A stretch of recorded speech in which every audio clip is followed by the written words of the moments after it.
एक ताल में मछलियां तो बहुत सी रहती थी, पर दो मछलियां ऐसी थी जिनका नाम उनकी बुद्धि के लिए पूरे ताल में फैला हुआ था। इनमें एक को शतबुद्धि और दूसरे को सहस्रबुद्धि कहा जाता था, क्योंकि एक अक्ल के मामले में 100 के बराबर थी तो दूसरी 1000 के बराबर। उनकी दोस्ती एक बुद्धि नाम के एक मेढक से हो गई थी, जो अक्ल के मामले में उनसे बहुत ही कम बुद्धिमान था। वे तीनों घड़ी दो घड़ी के लिए तालाब के किनारे बैठकर कुछ कथा कहानी सुनते सुनाते और फिर पानी में डुबकी लगा जाते। हुआ ये कि जिस समय इनकी बैठक चल रही थी, उसी समय कुछ मछुआरे सिर पर मछलियां लादे उधर से निकले। उन्होंने उस ताल को देखकर सोचा कि इसमें मछलियां तो बहुत अधिक हैं, पर पानी बहुत अधिक नहीं है। उन्होंने तय किया कि अगले दिन सुबह आकर वे इस ताल में मछलियां मारेंगे। उनकी बातें सुनकर सहस्रबुद्धि ने हंसकर कहा, दोस्त, घबराने की कोई बात नहीं।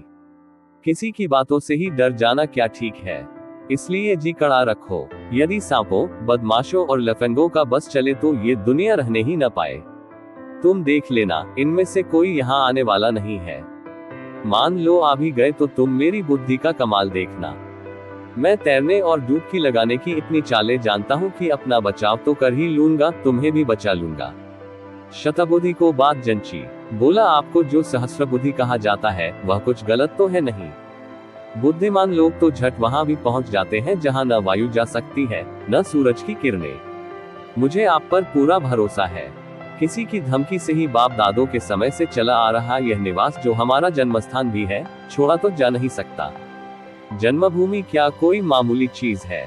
कहते हैं कि यदि किसी का जन्म किसी खराब जगह में हुआ है तो भी उसे वहां जितना सुख मिल सकता है, वह तो स्वर्ग में अप्सराओं के स्पर्श से भी नहीं मिल सकता।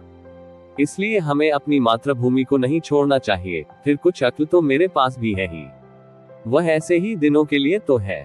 शतबुद्धि की इस बात को सुनकर मेढक बोला, भाई, तुम लोगों के पास जितनी अक्ल है उतनी तो मेरे पास है नहीं। मैं ठहरा इकलौती बुद्धि का प्राणी, इसलिए मैं आज ही रात को किसी दूसरे ताल पोखर में चला जाना चाहता हूँ। और वह उसी रात किसी दूसरे ताल में चला गया।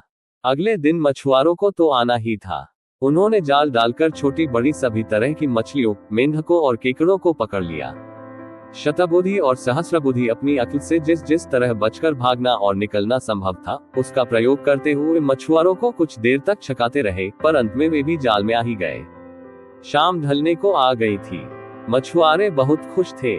दूसरी मछलियों को तो उन्होंने टोकरे में भर लिया था, पर सहस्रबुद्धि और शतबुद्धि कुछ बड़े और भारी थे, इसलिए शतबुद्धि को तो एक ने अपने सिर पर डाल रखा था और दूसरे ने सहस्रबुद्धि को लटका रखा था।